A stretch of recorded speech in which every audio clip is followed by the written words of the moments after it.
कृषि विधेयक के खिलाफ शुक्रवार को किसानों ने विरोध प्रदर्शन किया और कई किसान संगठनों ने आज के दिन राष्ट्रव्यापी भारत बंद बुलाया। अखिल भारतीय किसान संघर्ष समन्वय समिति, अखिल भारतीय किसान महासंघ और भारतीय किसान यूनियन द्वारा देशव्यापी भारत बंद का आह्वान किया गया। प्रधानमंत्री नरेंद्र मोदी सहित कई केंद्रीय मंत्रियों ने किसान को आश्वासन दिया कि यह विधेयक किसानों के जीवन में क्रांतिकारी परिवर्तन लाएंगे और एमएसपी की व्यवस्था पहले की तरह बनी रहेगी। इसके बावजूद किसान संगठनों का कहना है कि यह विधेयक कॉरपोरेट्स को फायदा पहुंचाने वाले हैं।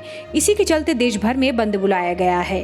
कांग्रेस के पूर्व अध्यक्ष राहुल गांधी ने भी भारत बंद का समर्थन दिया है। राहुल गांधी ने मोदी सरकार को निशाने पर लेते हुए कहा कि नए कृषि कानून हमारे किसानों को गुलाम बनाएंगे।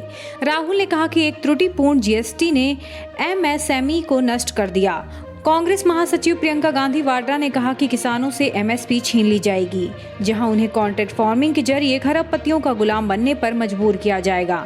न दाम मिलेगा न सम्मान, किसान अपने ही खेत पर मजदूर बन जाएगा।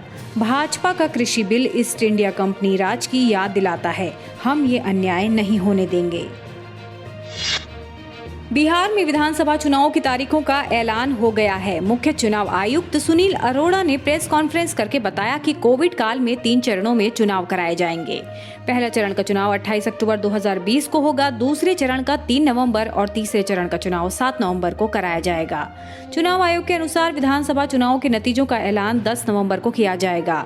28 अक्टूबर को पहले चरण की वोटिंग होगी, 3 नवंबर को दूसरे चरण की तथा 7 नवंबर को आखिरी चरण की वोटिंग होगी। 10 नवंबर को वोटों की गिनती होगी। पहले चरण में 16 जिलों और 71 सीटों पर चुनाव होगा। दूसरे चरण में 17 जिलों में चुनाव होगा। दूसरे चरण में 94 सीटों पर चुनाव होगा।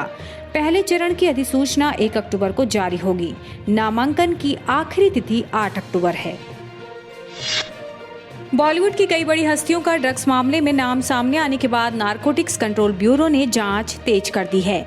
एनसीबी ने सारा अली खान, दीपिका पादुकोण, श्रद्धा कपूर, रकुलप्रीत सिंह को समन जारी कर पूछताछ के लिए बुलाया है। आज ड्रग्स कनेक्शन के सिलसिले में रकुलप्रीत सिंह एनसीबी के सामने पेश हुई।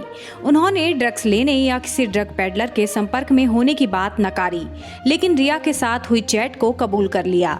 दीपिका पादुकोण की मैनेजर करिश्मा प्रकाश से भी पूछताछ की गई। एनसीबी ने धर्मा प्रोडक्शन के असिस्टेंट डायरेक्टर अनुभव चोपड़ा से पूछताछ की। अनुभव चोपड़ा क्षितिज प्रसाद के करीबी हैं। क्षितिज ड्रग्स मामले को लेकर एनसीबी की रडार पर हैं। जेनेवा में संयुक्त राष्ट्र मानवाधिकार परिषद में गुलाम कश्मीर के एक्टिविस्ट मोहम्मद सज्जाद राजा ने एक बड़ी अपील की है। संयुक्त राष्ट्र में पीओके कार्यकर्ता मोहम्मद सज्जाद राजा ने कहा कि पाकिस्तान अधिकृत कश्मीर में लोगों के साथ जानवरों जैसा व्यवहार हो रहा है। राजा ने पाकिस्तान की असलियत सामने लाते हुए गुहार लगाई कि हम पाकिस्तान के कब्जे वाले कश्मीर के लोगों को बचाया जाए। पाकिस्तान हमारे साथ जानवरों जैसा व्यवहार कर रहा है, उसे रोका जाए। उन्होंने आगे कहा कि पाकिस्तान ने पीओके के लोगों के सभी अधिकार छीन लिए हैं।